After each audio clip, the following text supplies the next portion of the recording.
ఒకసారి శ్రీకృష్ణుడికి విపరీతమైన జ్వరం వచ్చింది. ఆ జ్వరం తగ్గించడానికి వైద్యులు ఎన్నో ప్రయత్నాలు చేశారు, కానీ ఫలితం లేదు. చాలా మంది మునులు కృష్ణుడిని చూడడానికి వచ్చారు. అందులో నారద ముని కృష్ణుడితో, కృష్ణ, నీ జ్వరం ఎలా తగ్గుతుంది, మేము ఏం చేయాలి అని అడుగుతాడు.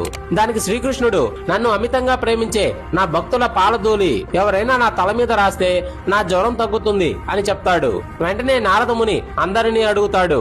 రుక్మిణీదేవి ఇంకా ఇతర భార్యల దగ్గరికి వెళ్లి కృష్ణుడి పరిస్థితి వివరించగా పాదధూళి ఇవ్వమని అడుగుతాడు. కానీ వాళ్ళందరూ భర్త అంటే దైవంతో సమానం, ఆయన తల మీద మా పాదధూళి రాయడం చాలా పెద్ద పాపం అని నిరాకరిస్తారు. ఇక చేసేదేమీ లేక నారదుడు గోపికల దగ్గరికి వెళ్తాడు.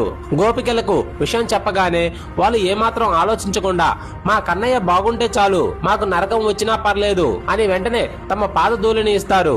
ఆ ధూళిని శ్రీకృష్ణుడి తల మీద రాయగానే కృష్ణుడి జ్వరం తగ్గిపోతుంది. ఎంతైనా శ్రీకృష్ణుడి లీలలు వేరే కదా. మీరందరూ జై శ్రీకృష్ణ అని కామెంట్ చేయండి. ఫ్రెండ్స్, ఇలాంటి భక్తి వీడియోల కోసం జై కేతనం ఛానల్ ని ఇప్పుడే సబ్స్క్రైబ్ చేసుకోండి.